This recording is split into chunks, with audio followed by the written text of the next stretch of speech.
নমস্কার এভরিওয়ান, সবাইকে ওয়েলকাম করছি নতুন একটি রেসিপি দেখার জন্য। আশা করি আপনারা সবাই ভালো আছেন এবং সুস্থ আছেন। আজকে শুকনো চালের গুঁড়ো দিয়ে একটা পিঠা রেসিপি নিয়ে আসলাম। এই পিঠাটা দেখতে যতটা লোভনীয়, খেতে কিন্তু ভীষণ সুস্বাদু হয়ে থাকে। এই পিঠাটা তৈরি করতে গেলে কোনো রকম ঝামেলা করতে হবে না, একবারে কম সময়ে তৈরি করতে পারবেন। তাছাড়া কিছুদিন সংরক্ষণ করেও খাওয়া যাবে। এবার আসি মূল রেসিপিতে। কড়াইয়ে আমি 1 চামচ ঘি ব্যবহার করলাম। ঘিটাকে পরিপূর্ণভাবে গরম করতে হবে। আর ঘিটা যখন ভালো একটা ফ্লেভার আসবে এবং একটু ধোঁয়া ধোঁয়া উঠবে, সে পর্যায়ে এখানে কিছুটা জল ব্যবহার করব। এভাবে চালের গুঁড়োর ডো তৈরি করলে ভালো কিন্তু একটা ফ্লেভার আসে, পিঠাগুলো খেতে খুব ভালো লাগবে। এখন আমি স্বাদ মতো লবণ দিয়ে দিলাম। এবার জলটাকে ভালোভাবে বলক নিয়ে আসতে হবে। জলটা ভালোভাবে বলক এসেছে। এ পর্যায়ে এখানে আমি 200 গ্রাম শুকনো চালের গুঁড়ো ব্যবহার করব। আর এটা আতপ চালের গুঁড়ো, আপনারা কিন্তু যে কোনো চালের গুঁড়ো ব্যবহার করতে পারেন। তবে আটা ময়দা দিয়ে এই পিঠাটা কিন্তু তৈরি করা যাবে না বা খেতেও ভালো লাগবে না। চালের গুঁড়োটা হলে সবচেয়ে বেশি ভালো হবে। এবার চালের গুঁড়োটা আমি খুব ভালোভাবে সিদ্ধ করে নেব আর সফট একটা ডো তৈরি করে নেব। তবে হ্যাঁ, চালের গুঁড়োটা ভালোভাবে যদি সিদ্ধ না হয়, সেক্ষেত্রে এই ডিজাইনটা তৈরি করতে গেলে ফেটে যাবে। তাই অবশ্যই ভালোভাবে সিদ্ধ করে নিতে হবে এবং সফট একটা ডো তৈরি করে নিতে হবে।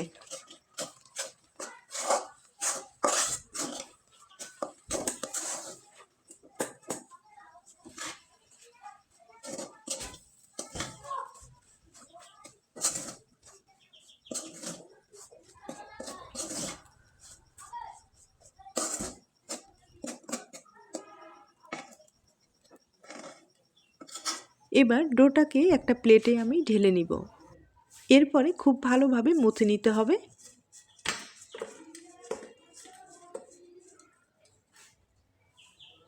তবে অনেকটাই গরম আছে, গরম অবস্থায় হাত দেওয়ার দরকার নেই। হাতে কিন্তু ঠান্ডা জল লাগিয়ে খুব ভালোভাবে ডোটাকে তৈরি করে নিতে পারেন, অথবা একটা স্টিলের গ্লাসের সাহায্যে ডোটাকে ভালোভাবে মথে নিতে পারেন। আর কিছুক্ষণ ঠান্ডা হওয়ার পরে হাত দিয়ে ডোটা কিন্তু তৈরি করলে সবচেয়ে বেশি ভালো হবে। আমি হাতে ঠান্ডা জল লাগিয়ে ডোটাকে কিন্তু ভালোভাবে তৈরি করে নেব। আর এই চালের গুঁড়োর ডোটা শক্ত করা যাবে না, একটু নরম রাখলে ডিজাইনটা তৈরি করতে সুবিধা হবে। তাই খুব ভালোভাবে কিন্তু মথে নিতে হবে। আমি আবারও বলছি, যত ভালোভাবে মথে নিতে পারেন ডিজাইনটা কিন্তু ততটাই ইজিভাবে তৈরি করতে পারবেন।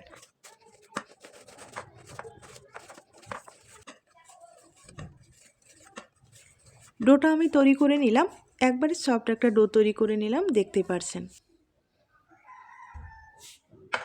এখন ডোটাকে কিছু সময় একটু ঢেকে রেখে দিব। আর এদিকে পুরটাও কিন্তু রেডি করতে হবে। কড়াইয়ে চিনি দিয়ে দিব। চিনির কিন্তু একটা ক্যারামেল তৈরি করে নিতে হবে। আমি চিনি এবং নারকেল দিয়ে পুরটা তৈরি করে নেব। তবে আপনারা চাইলে চিনির পরিবর্তে এখানে কিন্তু গুড় ব্যবহার করতে পারেন, আর গুড় এবং নারকেল দিয়ে পুরটা তৈরি করে নিতে পারেন। আমি কিন্তু চিনির একটা ক্যারামেল তৈরি করে এরপরে নারকেল দিয়ে একটা পুর তৈরি করে নেব।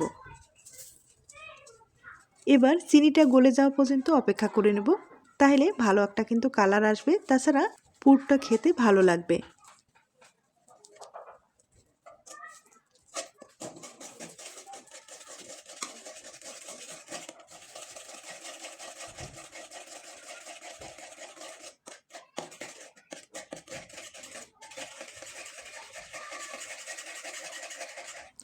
চিনিটা ভালোভাবে গলে গেছে। এখন আমি কিছুটা এখানে নারকেল কোড়ানো দিয়ে দিব আর খুব ভালোভাবে পুরটা তৈরি করে নেব। এভাবে পুর না খেয়ে থাকলে একবার হলেও কিন্তু ট্রাই করতে পারেন। পুরের ফ্লেভারটাও যেমন ভালো আসবে, খেতেও ভালো লাগবে।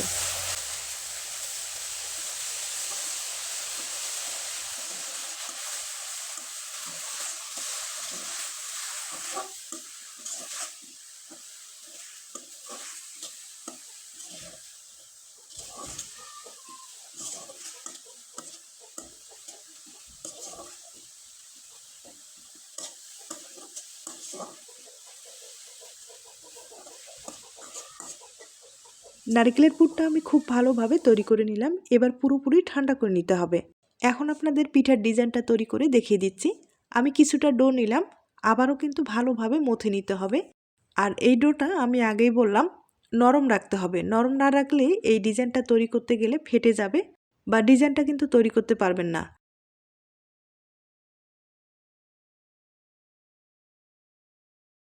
তাই অবশ্যই ভালোভাবে মথে নিতে হবে আর ডোটা একবারে নরম রাখতে হবে। আমি আপনাদের দেখিয়ে দিচ্ছি কীরকম নরম রাখবেন। হয়তোবা দেখে আপনারা বুঝতে পেরেছেন ডোটা কীরকম নরম রাখতে হবে। এবার আমি পিঠার ডিজাইনটা তৈরি করে দেখিয়ে দিচ্ছি। আমি ছোট্ট একটা লিচি কেটে নিলাম। এবার গোল করার পরে সামান্য পরিমাণে একটু লম্বা করে নেব। এখন বেলে নিতে হবে, তবে পাতলা করা যাবে না, একটু মোটা করে বেলে নিতে হবে। বেলে নেওয়া হয়ে গেছে। এবার দুপাশে ভালোভাবে কেটে নিতে হবে। সাইডের অংশগুলো কিছুটা কেটে বাদ দিয়ে দিব।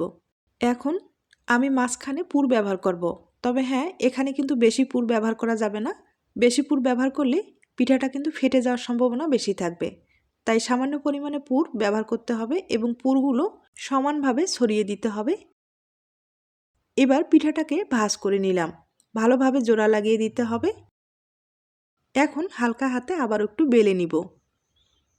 এরপরে সাইডের অংশগুলো আবারও কিন্তু একটু কেটে বাদ দিয়ে দিব। এবার পিঠাটাকে দুপাশে ধরে একটু জোড়া লাগিয়ে দিলেই কিন্তু পিঠাটা রেডি হয়ে যাবে।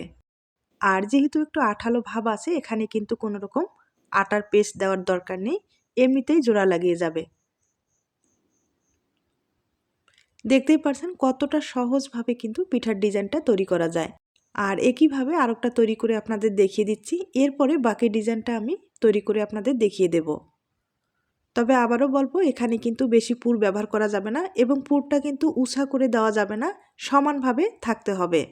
আর হালকা হাতে আবারও কিন্তু বেলে নিতে হবে, যাতে চারিপাশে পিঠাটা দেখতে সমান হয় এবং বাকি ডিজাইনটা তৈরি করতে সুবিধা হয়। আর একইভাবে আমি কিন্তু দুইটা আপনাদের তৈরি করে দেখিয়ে দিলাম।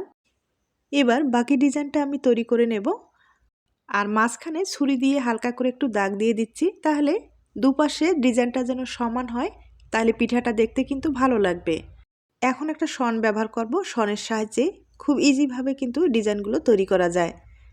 একবারে সহজ, আপনারা যে কেউ খুব সহজ পদ্ধতিতে ডিজাইনটা তৈরি করে নিতে পারেন। তবে হ্যাঁ, এই পিঠাটা যেহেতু একটু আঠালো আছে, শনে অনেক সময় ডোটা লেগে যাচ্ছে। সামান্য পরিমাণে শনে হালকা করে একটু তেল লাগালে এই সমস্যাটা আর হবে না।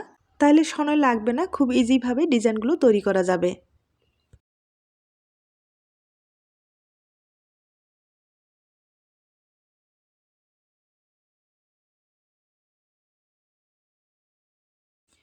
আমি একটা পিঠা তৈরি করে নিলাম। দেখতেই পারছেন পিঠাটা দেখতে কতটা অপূর্ব লাগছে। কোনো রকম ঝামেলা ছাড়া কিন্তু সহজ পদ্ধতিতে এই পিঠাটা তৈরি করা যায়। আর একইভাবে আমি আরেকটা পিঠার ডিজাইন তৈরি করে আপনাদের দেখিয়ে দিচ্ছি। এই পিঠাগুলো ডিজাইন তৈরি করতে বেশি সময় লাগে না, শুধু ডো এবং পুরটা রেডি থাকলে খুব সহজ পদ্ধতিতে পিঠাটা তৈরি করা যায়। আর হাতের কাছে একটা শন থাকলে আপনারা কিন্তু বিভিন্ন রকম ডিজাইন তৈরি করে পিঠা বানিয়ে নিতে পারেন। আর এখন যেহেতু শীতকাল, শীত মানেই কিন্তু পিঠাপুলি খাওয়ার একটা ধুম পড়ে যায়। তাই কোনো রকম ঝামেলা ছাড়া আপনারা কিন্তু এই সমস্ত পিঠাগুলো বানিয়ে নিতে পারেন। আর পিঠাগুলো তৈরি করে যে একবারে খাবেন তা না, আপনারা চাইলে এখন কিন্তু নরমাল ফ্রিজে রেখে এই পিঠাগুলো পুরো মাস জুড়ে সংরক্ষণ করে খেতে পারেন। তাছাড়া পিঠাগুলো ভেজে নেওয়ার পরেও আপনারা সংরক্ষণ করতে পারবেন। আর পিঠা ভেজে নেওয়ার পরে বেশি সংরক্ষণ করার দরকার নেই, 1 সপ্তাহ পর্যন্ত কিন্তু সংরক্ষণ করতে পারবেন।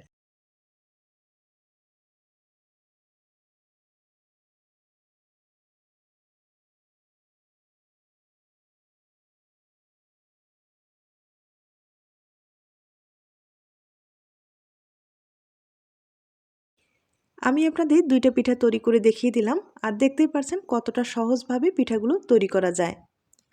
একইভাবে আমি কিন্তু অনেকগুলো পিঠা তৈরি করে নিলাম। এখন পিঠাগুলো ভেজে নিতে হবে। আমি কিছুটা পিঠা ভেজে আপনাদের দেখিয়ে দিচ্ছি। এই পিঠাগুলো একবারে কিন্তু মুচমুচে করে ভেজে নিতে হবে। আর মুচমুচে ছাড়া পিঠাগুলো খেতে ভালো লাগবে না, তাই হালকা আছে একটু সময় নিয়ে ভালোভাবে ভেজে নিতে হবে।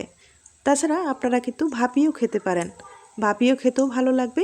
যারা তেল পছন্দ করেন না তারা কিন্তু ভাপিয়ে খেতে পারেন।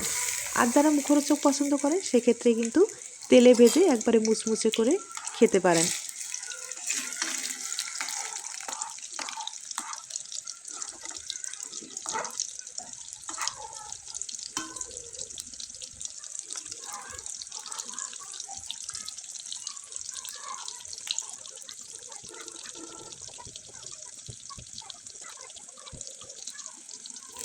এই পিঠেগুলো তেলে দেওয়ার সাথেই নাড়াচাড়া কিন্তু করবেন না, হালকাভাবে নেড়েচেড়ে নেবেন। আর যখন দেখবেন একপাশে হয়ে যাচ্ছে, তখন উল্টে পাল্টে একবারে মুচমুচে করে ভেজে নিলেই হয়ে যাবে। আমার কিন্তু অনেকটাই কালার এসেছে, দেখতেই পারছেন। আমি একটু সময় নিয়ে ভালোভাবে ভেজে নিলাম। আর একটু ভেজে নিলে পিঠাটা কিন্তু একবারে মুচমুচে হবে, তাহলে খেতে ভালো লাগবে। আর এরকম ধরনের পিঠা প্রায় 1 সপ্তাহ পর্যন্ত সংরক্ষণ করে খেতে পারবেন।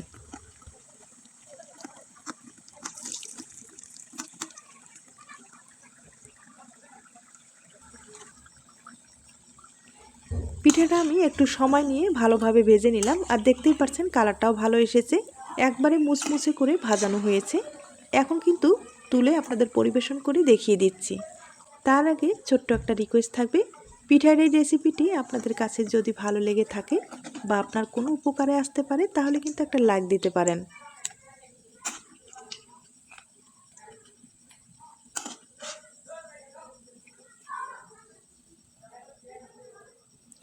আমি একইভাবে অনেক কয়েকটা ভেজে নিলাম। আর এখন যেটা করতে হবে, আমি আগে থেকে একটু গুড়ের শিরা তৈরি করে রেখেছি, তবে শিরাটা একটু ঘন করে তৈরি করে নিতে হবে। আর কিছুটা আমি এখানে সাদা তেল ব্যবহার করব।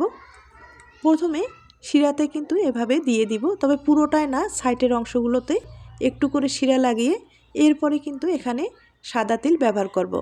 তাহলে পিঠাটা দেখতেও যেমন ভালো লাগবে, খেতে কিন্তু ভীষণ সুস্বাদু হবে। আপনারা চাইলে এভাবেও খেতে পারেন, অথবা একটু সাজিয়ে তুললে পিঠাটা দেখতে ভালো লাগবে এবং খেতে ভালো লাগবে। এখন আপনাদের একটা পিঠা আমি ভেঙে দেখিয়ে দিচ্ছি। পিঠাগুলো একবারে মুচমুচে, যেমনই মুচমুচে খেতে কিন্তু ভীষণ ভালো লাগবে। আর হয়তোবা দেখে বুঝতে পেরেছেন। তাহলে আজ এ পর্যন্ত, নতুন কোনো রেসিপির সাথে আবার দেখা হবে। নতুন রেসিপির জন্য সবাইকে আমন্ত্রণ রইল। সবাই ভালো থাকবেন, সুস্থ থাকবেন এবং নিরাপদে থাকবেন। নমস্কার।